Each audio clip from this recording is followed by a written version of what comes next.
Good morning, welcome to bio world.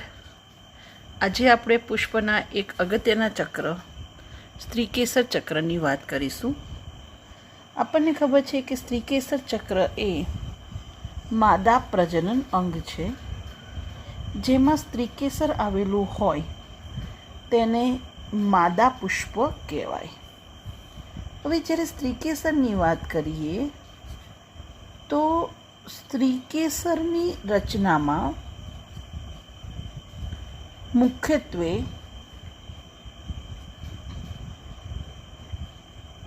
પરાગાસન, પરાગવાહિની અને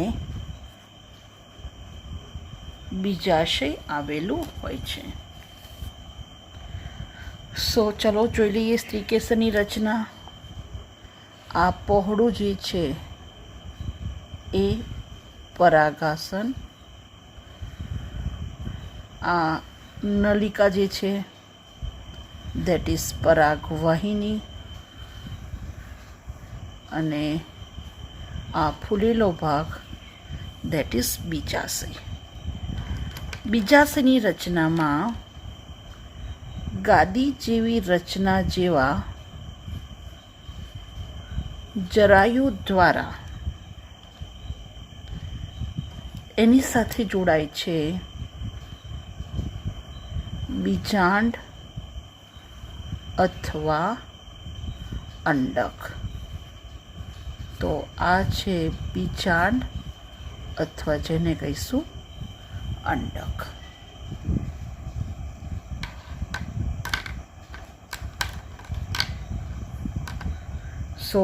ચલો પહેલાં વાત કરીએ બીજાશય.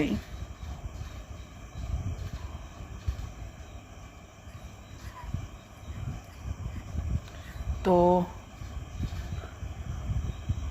બીજાશયની વાત કરીએ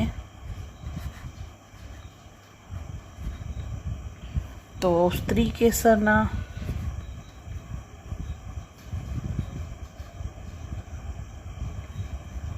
પાયાના ભાગે પોલી કોથળી જેવી રચના જેને બીજાશય કહેવાય. બીજાશયમાં ચપટા અથવા આપણે એવું કહી શકીએ ગાદી જેવા જરાયુ સાથે જોડાયેલા એક કે વધુ બીજાંડ અથવા અંડક ધરાવે છે. તો બીજાશય સાથે બીજાંડ અને બીજાંડ જોડાય છે કોના દ્વારા? જરાયુ દ્વારા.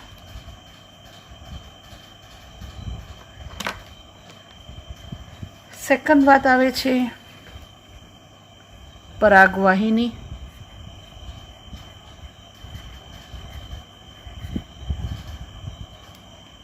તો બીજાશયના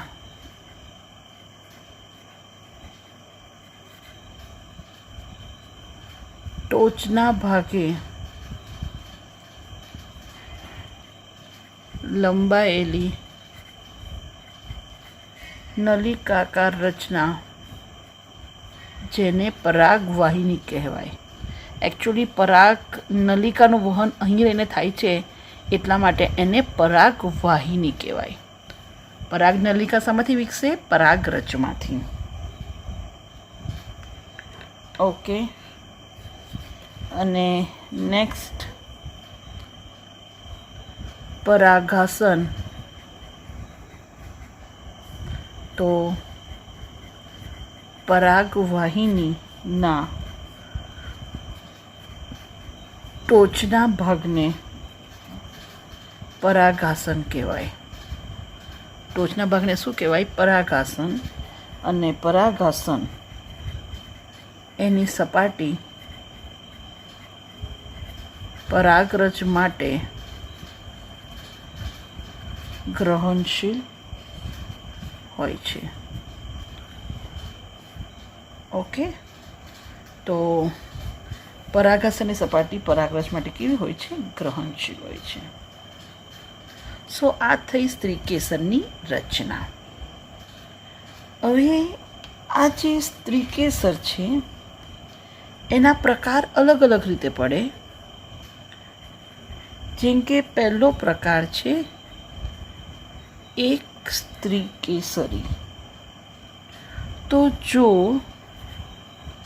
સ્ત્રીકેસર ચક્રમાં એક જ સ્ત્રીકેસર હોય, તો એને કહેવાય એક સ્ત્રીકેસરી. ઉદાહરણ તરીકે વટાણા. બરાબર. તો આવું ફક્ત એક જ સ્ત્રીકેસર હોય તો એને કહેવાય એક સ્ત્રીકેસરી. હવે જો સ્ત્રીકેસરો એક કરતાં વધારે હોય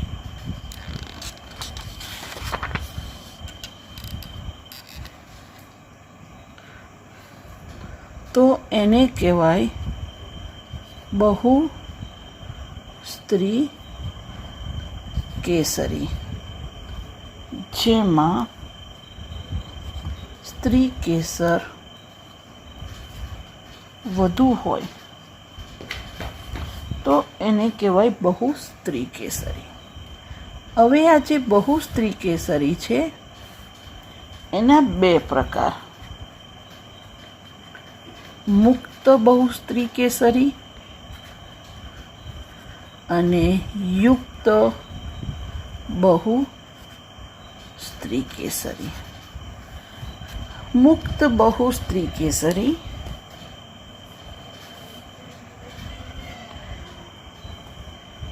જેમાં આ સ્ત્રીકેસર ચક્રમાં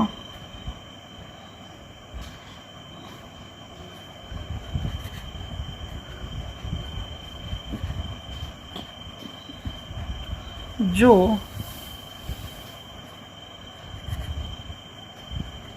બધા સ્ત્રીકેસર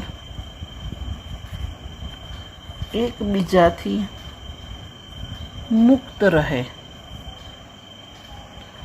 તો તેને મુક્ત બહુસ્ત્રીકેસરી કહેવાય છે.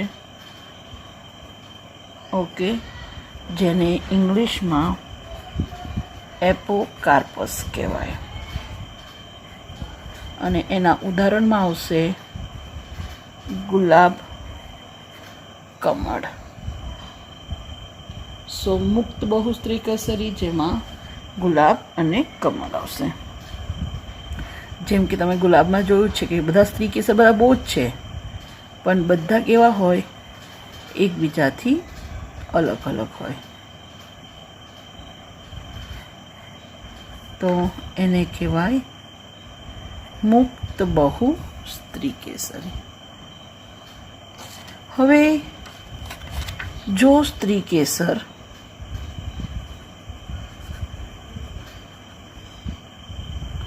ચક્રમાં જો બધા સ્ત્રીકેસર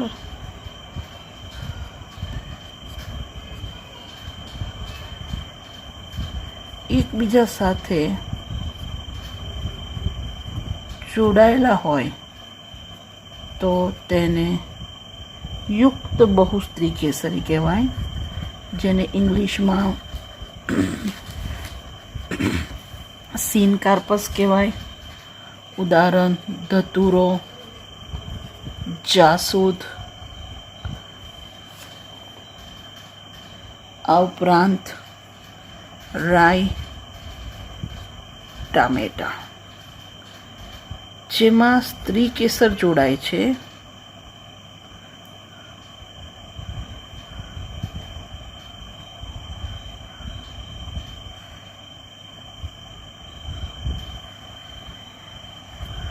અને બીજા છે આવી રીતે એક જ હોય તો એને યુક્ત સ્ત્રીકેસરી કહેવાય.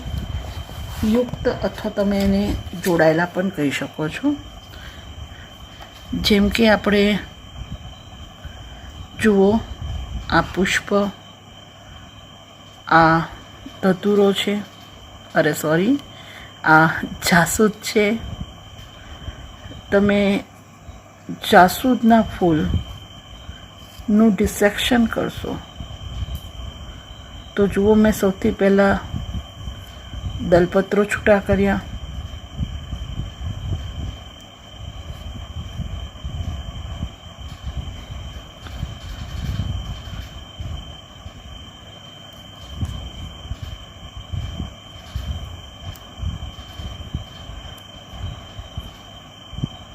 તો જુઓ તમે અહીંયા નીચે જોઈ શકો છો ફૂલેલો ભાગ, ધેટ ઇઝ બીજાશય.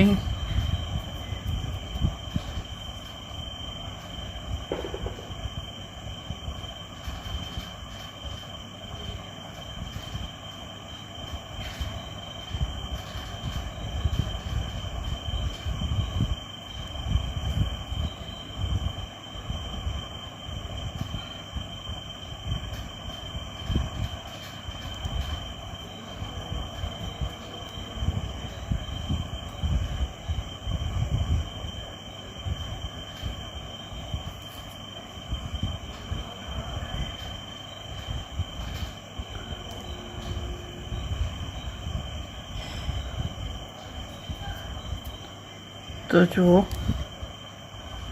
તમે ક્લિયર જોઈ શકો છો કે અહીંયા 5 સ્ત્રી કેસર,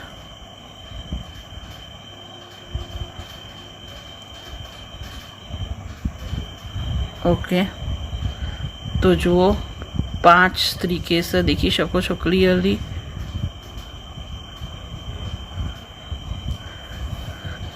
આ આખી નળી, ધેટ ઇઝ પરાગવાહિની, અને આ ફૂલેલો ભાગ, ધેટ ઇઝ બીજાશય. તમે આવી રીતે અલગ અલગ પુષ્પો લઈને તમે એનું ડિસેક્શન કરી શકો છો અને પુકેસર સ્ત્રી કેસરને અલગ બતાવી શકો છો, જે તમે અહીંયા ક્લિયર જોઈ શકો છો સ્ત્રી કેસર. બરાબર. તો આ છે સ્ત્રી કેસરની રચનામાં ટોચનો પરાગાસન, પરાગરજનું બેસવાનું આસન, કે જ્યારે પરાગનયન થાય છે ત્યારે પરાગરજ અહીં સ્થાપિત થાય છે. આ નલિકા, પરાગવાહિની અને ફૂલેલો ભાગ બીજાશય.